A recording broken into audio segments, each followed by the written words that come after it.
Welcome learners. I am Dr. T. Gangaram, lecturer in statistics, SVA Government College, Srikalahasti. మనం economics concepts డిస్కషన్లో భాగంగా ఇప్పుడు ఈ వీడియో లెక్చర్లో ఈ 5 కాన్సెప్ట్స్ కవర్ చేశాను. ఇన్ఈక్వాలిటీ అండ్ లో రేంజ్ కర్వ్, గినీ కోఎఫిషియంట్ కూడా ఉంది ఇక్కడ. మ్యాచ్ ది ఫాలోయింగ్ అని కొన్ని కాన్సెప్ట్స్ ఫాలోయింగ్ చేయడము.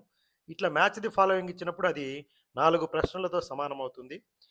Physical quality of life index, ఇది ఒక ఇండెక్స్ అన్నమాట జీవన ప్రమాణానికి. ఇక్కడ మానవ అభివృద్ధి సూచీలాగా ఇది కూడా. Labour theory of value, Bretton wood system, collapse of Bretton wood system.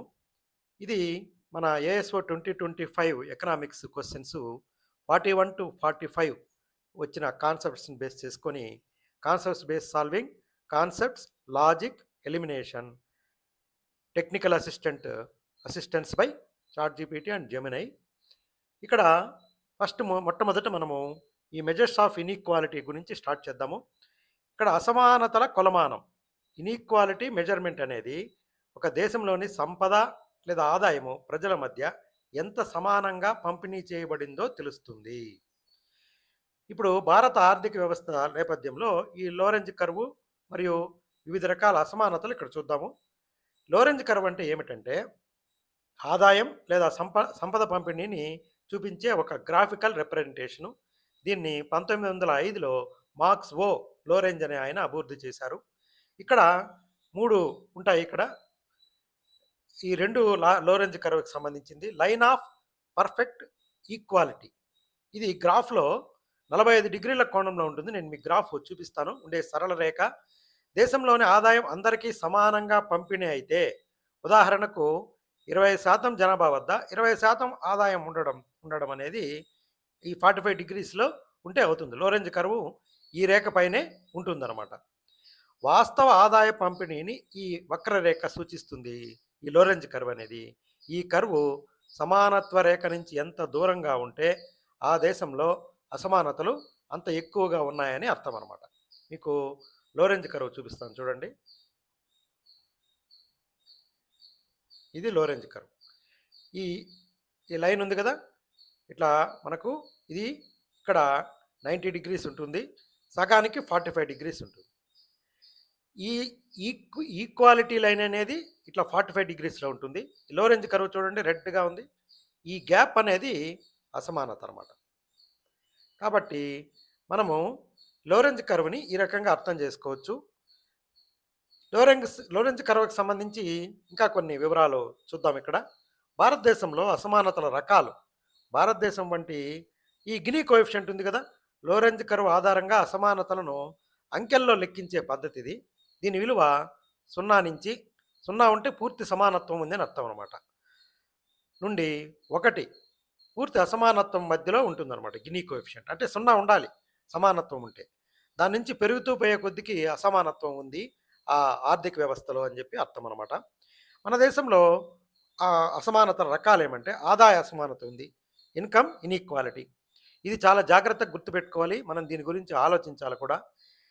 కొద్దిమంది వ్యక్తుల చేతుల్లో దేశంలోని అధిక ఆదాయం కేంద్రీకృతమై ఉండడం అనేదే మన దేశంలో అసమానత రకంలో మొదటిది. భారతదేశంలో ఈ ఆక్స్ఫామ్ నివేదిక ప్రకారం దేశంలోని టాప్ 1% ధనికుల వద్ద సంపదలో దాదాపు 40% ఉందండి. 40 మంది దగ్గర ఉండాల్సిన డబ్బు ఒకరి దగ్గరే ఉంది. అది ఇక్కడ 1% ధనికుల వద్ద దేశంలో 40% పైగా ఉంది. ఈ రీజనల్ ఇన్ఈక్వాలిటీస్ ఉన్నాయి. మహారాష్ట్ర, తమిళనాడు, గుజరాత్ వంటివి పారిశ్రామికంగా అభివృద్ధి చెందాయి. బీహారు, ఒడిశా వంటి రాష్ట్రాలు తలసరి ఆదాయంలో వెనకబడి ఉన్నాయి. రూరల్ అర్బన్ ఇన్ఈక్వాలిటీస్ కూడా ఉన్నాయి. పట్టణ ప్రాంతాల్లో మౌలిక సదుపాయాలు, ఉద్యోగ అవకాశాలు, ఆదాయం ఎక్కువగా ఉండడంతో గ్రామీణ ప్రాంతాలు వ్యవసాయంపై ఆధారపడి తక్కువ ఆదాయంతో ఉన్నాయి. ఇవి రూరల్ అర్బన్ ఇన్ఈక్వాలిటీసు. మన సోషల్ ఇన్ఈక్వాలిటీస్ కూడా ఉన్నాయి. మన దగ్గర కులము, మతము, లింగము ఆధారంగా ఆర్థిక అవకాశాలలో వ్యత్యాసాలు ఉండడం జరుగుతుంది. మనకు ఉదాహరణకు పురుషులతో పోలిస్తే మహిళలకు వేతనాల్లో తక్కువ జీతం ఇస్తారు కదా, అదనమాట జెండర్ వేజ్ గ్యాప్. ఈ అసమానతలకు ప్రధానమైన కారణాలు ఏమంటే ఆస్తుల కేంద్రీకరణ, భూమి మరియు ఇతర వనరులు కొద్దిమంది చేతుల్లోనే ఉండడము, విద్య మరియు నైపుణ్యాల కొరత, నైపుణ్యం కలిగిన వారికి ఎక్కువ జీతాలుంటే, నైపుణ్యం లేని వారికి తక్కువ జీతాలొస్తున్నాయి. నిరుద్యోగిత, ఉపాధి అవకాశాలు లేనందువలన అందరికి సమానంగా ఈ ఆదాయ అసమానతలకు కారణమవుతా ఉంది. పన్నుల విధానము ఇప్పుడు జీఎస్టీ వంటివి పేదవాళ్ళు, ధనికులు సమానంగానే కడుతున్నారు. పేదవాడికి ఎక్కువ జీఎస్టీ ఏమి వేయడం లేదనమాట. అది పన్నుల విధానం వల్ల కూడా అసమానతలు కారణాలవుతున్నాయి. దీన్ని తగ్గించడానికి ఈ ప్రోగ్రెసివ్ టాక్సేషన్ అనేది వేసింది. ఎక్కువ ఆదాయం ఉన్న వారిపై ఎక్కువ పన్ను విధిస్తారు. ఇప్పుడు ఇన్కమ్ ట్యాక్స్‌లో మనకు ఒక స్టేజ్ దాటిన తర్వాత 30% ట్యాక్స్ స్లాబ్ ఉందనమాట. అంటే 12,00,000 వరకు ఆదాయం ఉండే వాళ్ళకి ట్యాక్స్ లేదు. 24,00,000 ఉండే వాళ్ళకి ఆ పైన ఎంత ఆదాయం వచ్చినా వచ్చిన ఆదాయంలో 30% పన్ను కట్టాలి. దీన్నే ప్రోగ్రెసివ్ టాక్సేషన్ అంటారు. ఆహ్, ఆహ్, అంటే ఎక్కువ ఆదాయం ఉండే వాళ్ళ పన్ను విధించి దాన్ని తీసుకెళ్ళి ఈ ఈ పబ్లిక్ డిస్ట్రిబ్యూషన్ సిస్టము, ఈ ఉపాధి హామీ పథకము, ఉచిత విద్య, వైద్యం ద్వారా పేదలకు ఆర్థిక భరోసా కల్పిస్తున్నారు. ఈ పేదరికం నుంచి బయటపడేదాన్ని వాళ్ళకి ఆదాయం పెంచడానికి చూస్తున్నారు. నైపుణ్యాభివృద్ధి ద్వారా సామాన్యులకు నైపుణ్యాలు నేర్పించడం ద్వారా వారి ఆదాయాన్ని మెరుగుపరచడం ద్వారా అసమానతను తగ్గించడానికి చూస్తున్నారు. ఈ లోరెంజ్ కర్వ్ అనేది మన ఆర్థిక వ్యవస్థలో ఉన్న లోపాలను లోపాలంటే అసమానతలను కళ్ళకు కట్టినట్లు చూపిస్తుంది. భారతదేశం అనేది అందరినీ కలుపుకుపోయే వృద్ధి, ఇంక్లూసివ్ గ్రోత్ సాధించాలంటే ఈ లోరెంజ్ కర్వ్ వీలైనంత వరకు సమానత్వ రేఖకు దగ్గరగా వచ్చేట్టుగా చర్యలు తీసుకోవాలి. ఈ సందర్భంగా ఈ గునీ కోఎఫిషియంట్ అనేది కూడా చూద్దాము. ఇది లోరెంజ్ కర్వ్ ఆధారంగా దేశంలోని అసమానతలను 0 నుంచి 1 మధ్య ఉన్న సంఖ్యతో సూచించడాన్ని గినీ కోఎఫిషియంట్ అంటారు. ఇది మీరు గుర్తుపెట్టుకోండి. ఆదాయ అసమానతలను కొలిచేదానికి లోరెంజ్ కర్వ్, గినీ కోఎఫిషియంట్ వాడతారు. ఇక్కడ గినీ కోఎఫిషియంట్ సూత్రం ఏమంటే A/A+B అనుకుంటే, ఏ అనేది సమానత్వ రేఖకు లైన్ ఆఫ్ ఈక్వాలిటీ మరియు లోరెంజ్ కర్వ్‌కు మధ్య ఉన్న వైశాల్యం ఏరియా. బి అనేది లోరెంజ్ కర్వ్ కింద ఉన్న వైశాల్యం అనమాట. ఇక్కడ ఈ విలువలకి అర్థం ఏమంటే 0 ఉంటే పూర్తి సమానత్వం ఉంది. దేశంలోని ఆదాయం అందరికీ సమానంగా పంచబడింది అని అర్థం అనమాట. అలాగే గినీ కోఎఫిషియంట్ 1 వచ్చిందనుకోండి, టోటల్ ఇనీక్వాలిటీ ఉంది. దేశంలోని మొత్తం ఆదాయం కేవలం ఒక వ్యక్తి చేతిలోనే ఉన్నట్టుగా అర్థం అనమాట. సాధారణంగా 0.2 నుంచి 0.3 మధ్యగానే ఉంటే ఈ గినీ కోఎఫిషియంట్ తక్కువ అసమానతని, 0.4 కన్నా ఎక్కువ ఉంటే ఆ దేశంలో అధిక అసమానత ఉందని మనము అర్థం చేసుకోవచ్చు. ఇక్కడ దేశంలో సంపద పంపిణీ గణాంకాలు ఎలా ఉన్నాయంటే, టాప్ 1% జనాభా దగ్గర అత్యంత ధనికులైన 1% మంది వద్ద దేశం మొత్తం సంపదలో 40% కంటే ఎక్కువ ఉంది. అలాగే టాప్ 10 జనాభా దగ్గర దేశంలోని 77% సంపద కలిగి ఉన్నారు. 10% వాళ్ళ దగ్గర మొత్తం వెళ్ళిపోయింది. ఇంక మిగిలిన దాన్ని దిగువ 50% జనాభా దేశంలో సగం మంది అంటే సుమారు 70 కోట్ల మంది వద్ద దేశ సంపద మొత్తం సంపదలో కేవలం 3% నుంచి 6% మాత్రమే. కాబట్టి ఎంత అసమానత ఉంది మన దేశంలో మీరు అర్థం చేసుకోవచ్చు. పెరుగుతున్న అసమానత కారణాలు ఏమంటే ఇక్కడ కే షేప్డ్ రికవరీ. కోవిడ్ తర్వాత ధనికులు మరింత ధనికులుగా మారుతున్నారు. పేదలు, మధ్యతరగతి వాళ్ళ ఆదాయం తగ్గిపోవడం లేదా ఉద్యోగాలు కోల్పోవడము స్థిరంగా ఉండిపోయింది. టెక్నాలజీ మరియు ఆటోమేషన్ నైపుణ్యం ఉన్న వారికి జీతాలు పెరుగుతూ ఉన్నాయి. లేని వారికి అవకాశాలు తగ్గిపోతున్నాయి. వాళ్ళు నిరుద్యోగులైపోతున్నారు. ఈ రియల్ ఎస్టేటు, స్టాక్ మార్కెట్ అనేది సంపన్న వర్గాల వద్ద ఉండే ఆస్తుల విలువ వేగంగా పెంచడానికి ఈ రియల్ ఎస్టేట్ అనేది వాటి సంపద మనం రియల్ ఎస్టేట్లో ఇన్వెస్ట్మెంట్ చేస్తే సంపద 5 10 100 అవుతుంది. దీన్ని అరికట్టే మార్గాలు ఏమున్నాయంటే వెల్త్ ట్యాక్సు, అత్యంత ధనవంతులపై అధిక పన్నులు విధించడం, విద్య మరియు ఆరోగ్యంపై ఖర్చు చేసి నాణ్యతమైన విద్య, వైద్యం అందించడం ద్వారా వారి ఆర్థిక స్థితిని మెరుగుపరచాలి. ఈ ఎంఎస్ఎంఈ చిన్న మరియు మధ్యతరగతి పరిశ్రమలకు ప్రోత్సాహం ఇవ్వడం ద్వారా ఎక్కువ మందికి ఉపాధి కల్పించడాలి.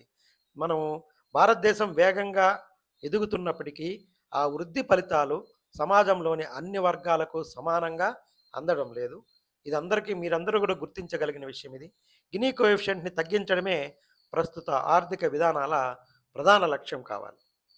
ఇప్పుడు ఇక్కడ పాయింట్లు ఇచ్చారండి. జాగ్రత్తగా చూడండి ఇక్కడ. ఈ తెలుగులో కన్నా ఇంగ్లీష్‌లో కొంచెం బాగున్నట్టుగా ఉంది. తెలుగులో కూడా చదువుతాను చూడండి. ఇక్కడ 3 పాయింట్లు ఇచ్చారు. 1, 2, 3 పాయింట్లు. అసమానతకు సంబంధించిన ఈ క్రింది ప్రకటనలను పరిగణించండి. ప్రారంభంలో ఒక దేశం అభివృద్ధి చెందడం ప్రారంభించినప్పుడు ఆర్థిక వృద్ధిని సాధించడానికి పారిశ్రామిక వృద్ధిపై ఎక్కువ దృష్టి ఉంటుంది. కాబట్టి అసమానత పెరుగుతుంది. ఓకేనా? అందువల్ల తక్కువ శ్రామిక వర్గానికి ఉపాధి లభిస్తుంది మరియు అధిక మూలధనాన్ని ఉపయోగించాల్సి వస్తుంది. ఇది కరెక్ట్‌గానే ఉంది. లోరెంజ్ వక్రరేఖ ఒక ఆర్థిక వ్యవస్థలో ఆదాయ పంపిణీని అంచనా వేయడంలో సహాయపడుతుంది. అందువల్ల మార్కెట్‌లో ఉన్న అసమానతలను ఇది కొలవడాన్ని ఇది ఖచ్చితంగా కరెక్ట్. ఇక్కడ భారతదేశంలో ప్రబలంగా ఉన్న ఏకైక అసమానత ప్రాంతీయ అసమానత. మనం చూసాం ప్రాంతీయ అసమానతే కాదు, ఇంకా చాలా అసమానతలున్నాయి. కాబట్టి ఎలిమినేషన్ మెథడ్‌లో దీన్ని ఎలిమినేట్ చేయొచ్చు. ఈ రెండోది ఖచ్చితంగా కరెక్టు. ఈ మూడో దాని గురించి కొంచెం ఆలోచించి 1, 2 మాత్రమే కరెక్ట్ అని మన నిర్ధారణకి రావచ్చనమాట. కన్‌ఫ్యూజ్ కావద్దండి. 1 మాత్రం ఈ 3 కరెక్టా? లేదా 2 కరెక్టా? 3 కరెక్టా? అని అడిగాడనమాట ఇక్కడ. 1 మాత్రమే కరెక్టు, 2 మాత్రమే కరెక్టు, మొత్తం 3 అన్నీ అన్నాడనమాట. కాబట్టి ఇక్కడ ఇంగ్లీష్‌లో కరెక్ట్‌గా ఉంది చూడండి. With reference to inequality consider the following statements. Inequality may initially increase during economic growth. ఖచ్చితంగా ఉంటుంది ఎకనామిక్ గ్రోత్ అప్పుడు. Lorenz curve measures income inequality sure. Only regional inequalities exist in India. అవే కాదు, చాలా అసమానతలున్నాయి. ఆదాయ అసమానతలున్నాయి. మనకు ఈ జెండర్ ఇన్‌ఈక్వాలిటీస్ ఉన్నాయి. చాలా ఉన్నాయి. కాబట్టి ఓన్లీ 2 అనేది మనకు second option correct. Economic growth may initially increase inequality. Lorenz curve measures income distribution. India has income inequality, regional inequality, rural urban inequality. The third statement is incorrect because many forms of inequality exist. These 3 types of inequality exist. So we can find the difference between equality line and Lorenz curve. This is the inequality exist in the society. ఇక్కడ income method of GDP అంటే ఇది match the following. అందులో మిగతావన్నీ మనం చర్చించేసాం కాబట్టి ఈ income method of జీడిపిని చూస్తున్నాను. మిగతావన్నీ మనం ప్రీవియస్ కాన్సెప్ట్స్లో చర్చించేసాము. జీడిపిని గ్రాస్ డొమెస్టిక్ ప్రోడక్ట్ని లెక్కించడానికి ఉన్న 3 ప్రధాన పద్ధతుల్లో ఈ ఆదాయ పద్ధతి ఒకటి. ఆదాయ పద్ధతి ఇదివరకు కూడా వచ్చింది. మీరు చూడండి, నా వీడియోలు చూసే వాళ్ళకి తెలుస్తుంది. ఈ income method of calculation of GDP చెప్పాను. ఈ పద్ధతి ప్రకారం ఒక దేశ సరిహద్దుల్లో ఒక సంవత్సర కాలంలో ఉత్పత్తి కారకాలు ఫ్యాక్టర్స్ ఆఫ్ ప్రొడక్షన్ ద్వారా సంపాదించిన మొత్తం ఆదాయాన్ని కలిపితే జీడిపి వస్తుంది. మనము ఆదాయ పద్ధతిలో మెయిన్ 4 భాగాలు ఏమంటే వేతనాలు, అద్దె, ఇంట్రెస్ట్, ప్రాఫిట్. దీనికి ఫార్ములా ఏమంటే GDP is equal to GDP method income మెథడ్లో GDP is equal to wages plus rent plus interest plus profit కలిపితే దాన్ని గ్రాస్ డొమెస్టిక్ ప్రోడక్ట్ అంటారు. ఆ భారత ఆర్థిక వ్యవస్థలో దీని ప్రాధాన్యత ఏమంటే ఈ అనార్గనైజ్డ్ సెక్టార్, అసంఘటిత రంగం ఎక్కువగా ఉండడం వల్ల మనము దీన్ని ఆదాయాన్ని కొలవడం అనేది కొంచెం కష్టమైపోతుంది. అయినప్పటికీ కార్పొరేట్ సంస్థల లాభాలు మరియు ప్రభుత్వ ఉద్యోగుల జీతాల డేటా ప్రకారంగా ఈ పద్ధతిలో జీడిపిని అంచనా వేస్తున్నారు. నేషనల్ ఇన్కమ్ లెక్కించడానికి ఈ పద్ధతి చాలా ఉపయోగంగా ఉంటుంది. ఇక్కడ మిగతా వాటి గురించి అనమాట. మ్యాచ్ ది ఫాలోయింగ్లో ఇచ్చినవి. వడ్డీ నామినల్ రేట్ అనేది కేవలం అంకె, రియల్ రేట్ అనేది మీ డబ్బు యొక్క అసలు విలువ. ఇది కూడా మనం కాన్సెప్ట్ చూసాము. జీడిపి అనేది ప్రజలందరూ సంపాదించిన మొత్తం ఆదాయము, వేతనాలు, అద్దె, వడ్డీ, లాభము. ఇది ఆదాయ పద్ధతిలో. ఇప్పుడు ఇక్కడ చూడండి, నామమాత్రపు వడ్డీ, ద్రవ్యోల్బణం సర్దుబాటు చేసిన వడ్డీ రేటు, లాభం అనేది దీనికి చెల్లింపు కారకం జీడిపి గణన యొక్క ఆదాయ పద్ధతిలో అన్నాడు. అంటే ఈ తెలుగు ట్రాన్స్లేషన్ కొంచెం ఇబ్బందిగా ఉంటుంది. ఇక్కడ లాభం అని వచ్చింది అనుకోండి, వ్యవస్థాపకుడికి అంటగట్టేయచ్చు.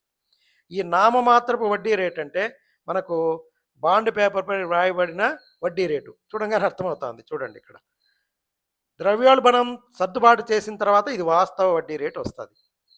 ఓకేనా? జీడిపి గణన ఆదాయ పద్ధతిలో లాభం అనేది ఒక అంశము, ప్రాఫిట్ అనేది ఉంటుంది. కాబట్టి ఇక్కడ కరెక్ట్గా మ్యాచ్ చేశాను. చూడండి, ఇంగ్లీష్లో నామినల్ రేట్ ఆఫ్ ఇంట్రెస్ట్ అనేది ప్రామిస్డ్ ఇంట్రెస్ట్ ఆన్ బాండ్, కానీ అది నిజమైన రియల్ ఇంట్రెస్ట్ కాదు.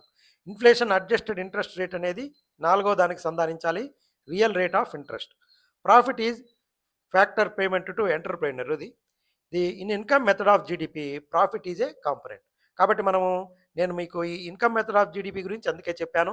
ఈ నామినల్ రేట్ ఆఫ్ ఇంట్రెస్ట్ గురించి మనం అడ్జస్ట్ చేసుకున్నాము. ఈ ఇన్ఫ్లేషన్ అడ్జస్టెడ్ రేట్, ఇవి 2 కూడా దాంట్లోనే వచ్చింది. ఈ ఎంటర్ప్రైనర్ అనే అతను లాభం కోసమే పనిచేస్తాడు. కరెక్ట్ మ్యాచ్ అనేది ఈ A is equal to 3, B is equal to 4, C is equal to 1, D is equal to 2 అనమాట. మనం ఈ కాంపొనెంట్స్ చూద్దాము. Concepts important. నామినల్ ఇంట్రెస్ట్ అంటే స్టేటెడ్ ఇంట్రెస్ట్ రేటు, అంత చెప్పే రేటు అంతే, అది వాస్తవ వడ్డీ కాదు. రియల్ ఇంట్రెస్ట్ రేట్ అనేది ఇన్ఫ్లేషన్ అడ్జస్ట్ చేయాలి, వాడు ఇచ్చే వడ్డీ రేటు మైనస్ ఇన్ఫ్లేషన్ వేసుకుంటే వస్తుంది అనమాట. Profit is reward of entrepreneur. Profit included in GDP income method. వీటి 4 గురించి పరిపూర్ణ అవగాహన ఉంటే తప్ప మనం ఆ మ్యాథ్స్‌ది ఫాలోయింగ్ చేయలేము. ఇక్కడ formula real interest is equal to nominal interest minus inflation. Nominal ఇంట్రెస్ట్‌లో నుంచి మైనస్ ఇన్‌ఫ్లేషన్ తీస్తేనే రియల్ ఇంట్రెస్ట్ అనేది వస్తది. ఇప్పుడు ఇది చూద్దాము. Physical quality of life index. భౌతిక జీవన ప్రమాణ సూచి. దీని గురించి చూద్దాము. దీని మీద ప్రశ్న వచ్చింది. మరియు దానిలోని ప్రధాన అంశాలు ఇక్కడ చూద్దాము. ఇక్కడ దేశ అభివృద్ధి కేవలం జీడీపీ లేదా తలసరి ఆదాయంతోనే కాకుండా ప్రజల జీవన నాణ్యత ఆధారంగా కొలవాలని 1970లో మోరిస్ అనే ఆయన ఈ సూచీని అభివృద్ధి చేశాడు. ఈ పీక్యూఎల్ఐ యొక్క 3 ప్రధాన అంశాలు ఏమంటే దీని కాంపోనెంట్స్ మీద క్వశ్చన్ అడిగాడు. లిటరసీ రేటు, అక్షరాస్యత రేటు, ఒక దేశంలో చదవగలిగే మరియు రాయగలిగే నైపుణ్యం ఉన్న ప్రజల శాతాన్ని ఇది సూచిస్తుంది. ఇది ఆ దేశంలోని విద్యా అవకాశాలను మరియు సామాజిక చైతన్యాన్ని తీసుకుంటుంది. ఈ పీక్యూఎల్ఐని 0 నుంచి 100 వరకు స్కోర్ ఇస్తారనమాట. ఈ శిశు మరణాల రేటు, ఈ బి అనేది ఏమంటే ఈ factors components. Infant mortality rate, దీని గురించి కూడా నేను ఇదివరకు చెప్పాను. మనకు ఇన్ఫాంట్ మార్టాలిటీ ఎంత ఉందో కూడా మనం ఆల్రెడీ డిస్కస్ చేశాము. ప్రతి 1000 మంది సహజ జననాలలో 1 సంవత్సరం లోపు చనిపోయే శిశువుల సంఖ్యను ఇది తెలుపుతుంది. ఇది దేశంలోని ప్రాథమిక ఆరోగ్య సౌకర్యాలు, తాగునీరు మరియు పారిశుద్ధ్య స్థితిగతులను ప్రతిబింబిస్తుంది. మూడవది life expectancy at age X. 1 సంవత్సరం వయసు వద్ద ఆయుః పరిమాణం. శిశువు 1 సంవత్సరం పూర్తి చేసిన తర్వాత ఇంకా ఎన్ని సంవత్సరాలు, ఇది లైఫ్ ఎక్స్పెక్టెన్సీ, ఎంతకాలము అతను జీవించగలుగుతాడనేది తెలియజేస్తుందన్నమాట. బిలో 1 ఇయర్ ఇన్ఫాంట్లో వచ్చేస్తుంది. ఆఫ్టర్ 1 ఇయర్ అనేది ఈ మూడవ కాంపోనెంట్ సూచిస్తుంది. ఇది ఆ దేశంలోని పోషకాహార స్థాయి మరియు వైద్య సదుపాయాల నాణ్యతను సూచిస్తుందన్నమాట. మన దేశంలో భారతదేశం ఆర్థికంగా వృద్ధి చెందుతున్నప్పటికీ ఈ పీకేఎల్ఐ పరంగా మనం ఎదుర్కొంటున్న పరిస్థితులు ఇలా ఉన్నాయి. 1947లో తక్కువగా ఉన్న అక్షరాస్యత లిటరసీ రేటు 77% పెరిగింది. అయితే రాష్ట్రాల మధ్య కేరళకి, బీహార్‌కి మధ్య ఈ అక్షరాస్యతలో తేడా ఉంది. శిశు మరణాలు కొన్ని దశాబ్దాలుగా ప్రభుత్వం చేపట్టే టీకా కార్యక్రమాలు మరియు మాతా శిశు సంరక్షణ పథకాల వలన ఇన్ఫాంట్ మార్టాలిటీ రేటు గణనీయంగా తగ్గింది. ఆయు ప్రమాణం కూడా ప్రస్తుతం 70 ఏళ్లుగా ఉంది. ఇది కూడా పెరిగింది. ఇప్పుడు పీక్యూఎల్ యొక్క ప్రాముఖ్యత, పరిమితులు ఏమంటే ఇది కేవలం ఆదాయాన్ని మాత్రం కాకుండా ప్రజల సంక్షేమాన్ని కూడా, వెల్ఫేర్ని కూడా లెక్కిస్తుంది. ఆదాయం తక్కువగా ఉన్నప్పటికీ కొన్ని రాష్ట్రాలు కేరళ మరియు మెరుగైన పీక్యూఎల్ ఎలా సాధించాయో అర్థం చేసుకోవడానికి ఇది సహాయపడుతుంది. దీనికి కొన్ని లిమిటేషన్స్ కూడా ఉన్నాయి. మానవ హక్కులు, భద్రత మరియు రాజకీయ స్వేచ్ఛ వంటి అంశాలను ఈ పీక్యూఎల్ఐ అనేది పరిగణనలోకి తీసుకోలేదు. దీని తర్వాత వచ్చిన మానవ అభివృద్ధి సూచి, హ్యూమన్ డెవలప్మెంట్ ఇండెక్స్ ఆదాయాన్ని కూడా కలుపుకొని మరింత సమగ్రంగా ఉంటుంది. ఇది ఈ కాంపోనెంట్స్ ఏమంటే అక్షరాస్యత, విద్యాస్థాయి క్రమంగా పెరుగుతోంది మన దేశంలో. శిశు మరణాలు, ఆరోగ్యం మరియు పారిశుద్ధ్యం, మన శిశు మరణాలు గణనీయంగా తగ్గాయి. ఆయు ప్రమాణం అనేది జీవనకాలం మరియు వైద్యాన్ని సూచిస్తుంది, కొలిసేదానికి ఉపయోగపడుతుంది. ఇది మెరుగుపడింది. సంక్షిప్తంగా చెప్పాలంటే మన దేశం ఒక ఆర్థిక సూపర్ పవర్గా ఎదగాలంటే వృద్ధి అంకెల్లోనే కాదు, ఈ పీక్యూఎల్ఐ మరియు హ్యూమన్ డెవలప్మెంట్ ఇండెక్స్లో కూడా మార్పు రావాలి. ఇప్పుడు క్వశ్చన్ చూడండి. Which of the following is not a component of physical quality of life index which is an indicator of economic development. క్లియర్గా తెలిసిపోతా ఉంది. కానిది అడిగాడు. కానిది not component. Life expectancy is a component. Infant mortality rate is a component. Literacy rate is a component.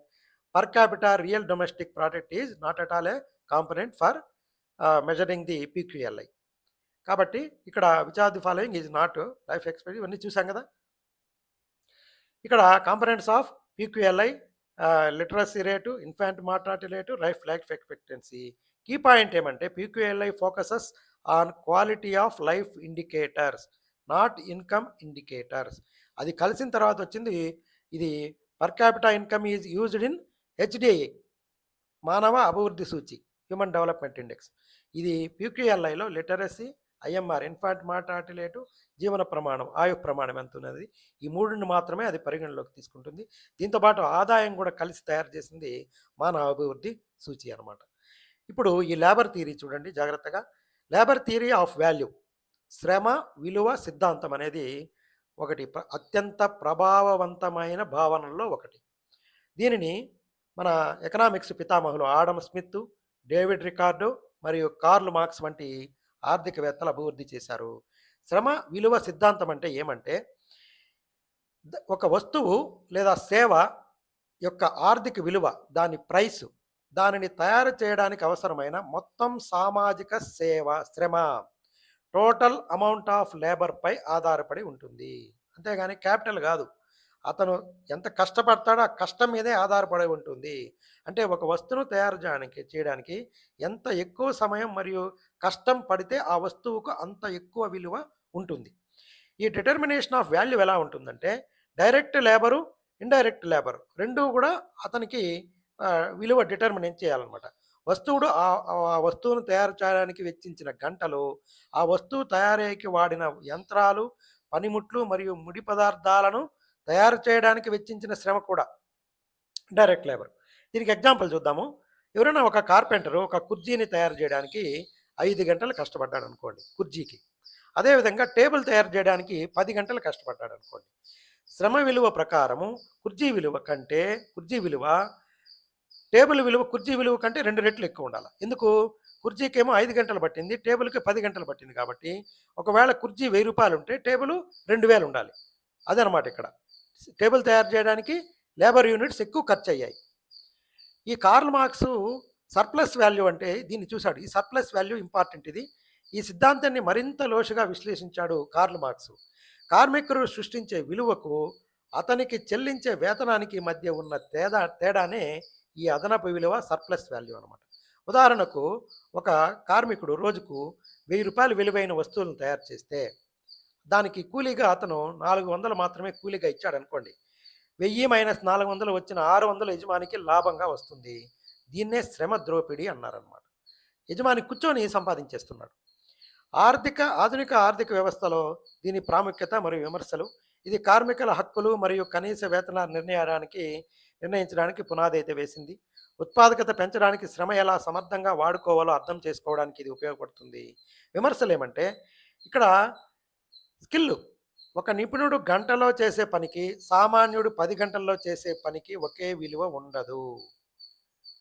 కానీ ఈ labour theory of value అనేది దీన్ని స్పష్టంగా వివరించలేదు. డిమాండ్ మరియు సరఫరా, నేటి మార్కెట్లో వస్తువు విలువ కేవలం శ్రమపైనే కాకుండా ప్రజల కోరికలు, యుటిలిటీ మరియు మార్కెట్ ధరలపై ఆధారపడి ఉన్నాయి.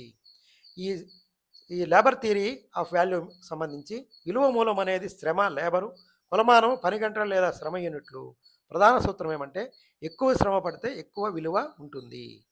ఏదైనా వస్తువు తయారీ వెనుక ఉన్న మానవ కష్టాన్ని, హ్యూమన్ ఎఫెక్ట్ని ఆర్థిక విలువగా మార్చడమే ఈ లేబర్ థియరీ ఆఫ్ వాల్యూ యొక్క ప్రధాన సారాంశము. ఇక్కడ క్వశ్చన్ చూద్దాము. 44వ క్వశ్చను. కార్మిక విలువ సిద్ధాంతం లేబర్ థియరీ ఆఫ్ వాల్యూ ప్రకారం ఒక వస్తువు యొక్క విలువను ఈ కింది విధంగా నిర్ణయించడం జరుగుతుంది. కేవలము లేబర్ థియరీ ఆఫ్ వాల్యూ ప్రకారమే. మూలధన పాత్రను విస్మరిస్తూ ఒక యూనిట్ వస్తువు యొక్క ఉత్పత్తికి ఉపయోగించబడే శ్రమ మొత్తం. ఫస్ట్లోనే కరెక్ట్గా ఉంది. శ్రమ పాత్ర విస్మరించాడంటే అది లేబర్ థియరీ కాదు, వదిలేయండి. ఒక వస్తువు విలువ యొక్క ఉత్పత్తికి ఉపయోగించబడే శ్రమ మరియు మూలధనం రెండూ కాదు, ఓన్లీ శ్రమే. ఒక వస్తువు యొక్క ఉత్పత్తికి వినియోగించబడే సాంకేతిక పరిజ్ఞానపు స్థాయి ఇది కూడా కాదు, శ్రమ మాత్రమే. కాబట్టి ఇక్కడ ఓన్లీ శ్రమ. According to labour theory of value, value of the good is determined by amount of labour used in the production, not the amount of capital use, not the labour and capital technology. ఇక్కడ labour theory is associated with classical economics. Labour creates value, more labour is equal to more value. దీన్ని important thinkers Adam Smith, David Ricardo, Karl Marx ఇక్కడ labour input అనేది ఎంత labour ఎక్కువ ఉపయోగిస్తే దాని విలువ అంత పెరుగుతుందని ఇది తెలియజేస్తుంది. ఇక్కడ బ్రెటన్ వుడ్స్ సిస్టము, దీని గురించి అందరూ తెలుసుకోవాలి. ఆర్థిక వ్యవస్థలో అంతర్జాతీయ ఆర్థిక వ్యవస్థలో బ్రెటన్ వుడ్ వ్యవస్థ అనేది పతనం కావడం ఒక కీలకమైన మలుపు. దీన్ని 1944లో ప్రారంభమైంది, 1971లో కుప్పకూలిపోయింది. ఇదంటే ఏమో తెలుసుకుందాము. ఈ రెండవ ప్రపంచ యుద్ధం తర్వాత ప్రపంచ ఆర్థిక స్థిరత్వం కోసం ఈ వ్యవస్థను రూపొందించారు. ఇక్కడ స్థిర మారకపు రేట్లు, ప్రపంచ కరెన్సీలన్నీ అమెరికన్ డాలర్తో అనుసంధానించబడ్డాయి. బంగారంతో డాలర్ అనుసంధానం జరిగింది. బంగారము అమెరికా తన వద్ద ఉన్న ప్రతి $35లకు 1 ఔన్స్ బంగారాన్ని ఇస్తానని హామీ ఇచ్చింది. గోల్డ్ స్టాండర్డ్ అనమాట. దీని మీద బేస్ చేసుకొని IMF, వరల్డ్ బ్యాంకు ఏర్పడినాయి. పతనానికి ఎలా దారితీసిందంటే, ఈ ట్రిఫిన్ డైలమా అని ఉంది. ప్రపంచ దేశాలన్నీ వాణిజ్యం కోసం డాలర్లనే వాడడం వల్ల ఇదేం చేసింది అమెరికా నిరంతరం డాలర్లను ముద్రించి బయటకు పంపించేసింది. దీనివలన అమెరికాలో కరెంట్ అకౌంట్ డెఫిసిట్ పెరిగిపోయింది. బంగారం లేదు. ఓన్లీ డాలర్లు మాత్రమే ఉన్నాయి. అమెరికా వద్ద ఉన్న బంగారం కంటే బయట చలామణిలో ఉన్న డాలర్లు ఎక్కువైపోయాయి. దీనివలన డాలర్‌పై నమ్మకం తగ్గడం మొదలైంది. మళ్ళీ ఈ ద్రవ్యోల్బణం మరియు వియత్నాం యుద్ధము 1960లో అమెరికా వియత్నాం యుద్ధం చేసింది. వియత్నాంతో దీర్ఘకాలం పాటు. దానికోసం ఎక్కువ డాలర్లు ఖర్చు పెట్టాల్సొచ్చింది.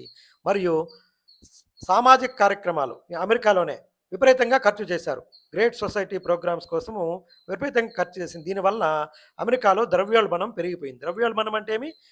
మనీకి విలువ తగ్గిపోవడం. డాలర్ విలువ పడిపోవడంలో ఇతర దేశాలు తమ వద్ద ఉన్న డాలర్లను ఇచ్చేసి అమెరికా నుంచి బంగారాన్ని తిరిగి అడగడం మొదలుపెట్టాయి. ఇదే ప్యారలల్‌గా ఏమైంది? జర్మనీ మరియు జపాన్ కూడా ఆర్థికంగా ఎదిగాయి. యుద్ధం తర్వాత జర్మనీ మరియు జపాను ఇది 2 నష్టపోయినాయి రెండవ ప్రపంచ యుద్ధంలో. వేగంగా అవి బలపడ్డాయి ఆర్థికంగా. వాటి కరెన్సీ ఆహ్, Germany currency mark, Japan currency yen విలువ పెరిగిపోయింది. డాలర్ల విలువ మాత్రం తగ్గిపోయింది. ద్రవ్యోల్బణం వలన, వియత్నాం యుద్ధం వలన, వాళ్ళ దేశంలో ప్రవేశపెట్టిన గ్రేటు వాటి వలన, గ్రేట్ సొసైటీ ప్రోగ్రామ్స్ వలన, స్థిర మారకపు రేట్ల వలన డాలర్ విలువను మార్చడం వీలు కాక అంతర్జాతీయ వాణిజ్యంలో అసమతుల్యత ఏర్పడింది.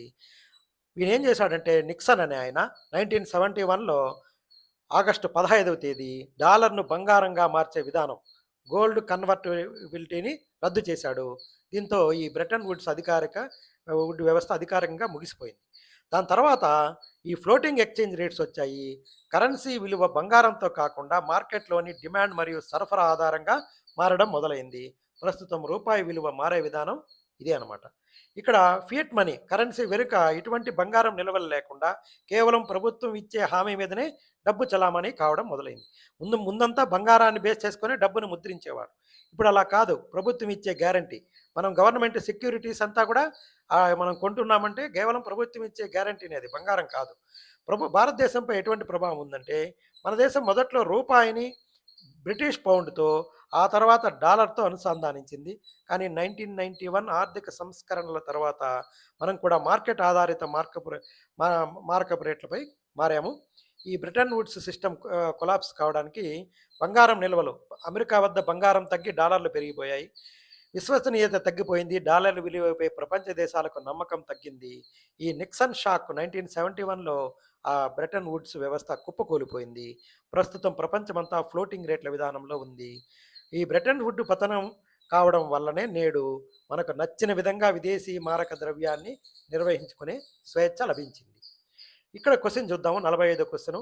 The collapse of Bretton Woods system was fundamentally related to problems with liquidity adjustment and confidence. నమ్మకం కోల్పోయింది కాబట్టే కదా. ఈ ఫ్లెక్సిబిలిటీ రిలయబిలిటీ లేనే లేదు. ఫ్లెక్సిబిలిటీ రిజిడిటీ అండ్ కోయిన్సిడెన్స్ సంబంధమే లేదు. డివిజిబిలిటీ ఎలాస్టిసిటీ అండ్ రెగ్యులారిటీ లేదు. మనకి ఈ బ్రెటన్ వుడ్స్ సిస్టమ్ మీద ఒక అవగాహన ఉంటే ఈ సిస్టమ్ ఏం చెప్తుంది? Fixed exchange rate system, dollar linked with gold, IMF created for stability.